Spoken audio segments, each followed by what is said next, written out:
இதெல்லாம் இன்னும் முட்டாள்தனமா இருக்கு. கோயில் சம்பந்தமானது இல்ல பண்பாடு சம்பந்தமானதுன்னா உடனே எல்லாத்தையும் பிரிச்சிருவீங்களா நீங்க? ஜல்லிக்கட்டு என்பது ஹிந்து மதத்தினுடைய, ஹிந்து கலாச்சாரத்தினுடைய, சனாதன தர்மத்தினுடைய ஒரு பகுதி.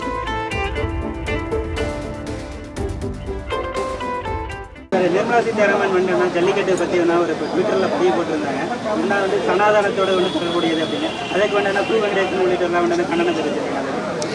தமிழகத்துல ஜல்லிக்கட்டு நடக்கின்ற பொழுது அது அலங்காநல்லூரில் இருந்து ஆரம்பித்து ஒவ்வொரு ஜல்லிக்கட்டும் இல்ல மஞ்சு விரட்டுன்னு சொல்லப்படக்கூடிய அந்த காளைகள் விரட்டு, இது எல்லாமே கோயிலோடு தொடர்புடையது.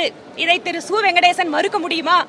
கோயில்ல சாமி கும்பிட்டு தாங்க காளையை வவுத்து விடுவாங்க. அதுதாங்க இந்த நாட்டோட மரபு, அதுதாங்க பண்பாடு.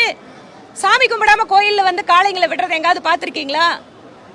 அப்ப சாமி கும்பிடுற காளைங்க அப்படின்னா அது வந்து மத சார்பான காளைங்களா? கோயில்ல வந்து சாமி கும்பிட்டு தான் காளை வந்து விடுவாங்க.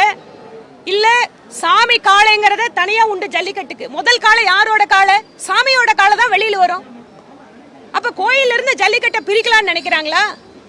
ஜல்லிக்கட்டு என்பது ஹிந்து கலாச்சாரத்திலே, ஹிந்து பண்பாட்டிலே, ஹிந்து மத வழிபாட்டிலே ஒரு கூறு.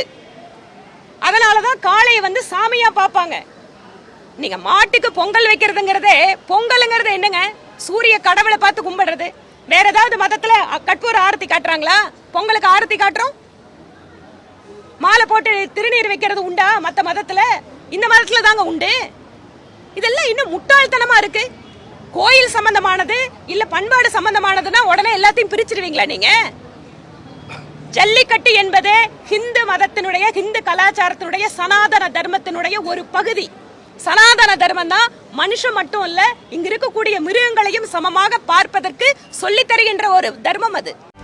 செய்திகளை உடனுக்குடனும் துல்லியமாகவும் தெரிந்து கொள்ள சப்ஸ்கிரைப் பண்ணுங்க.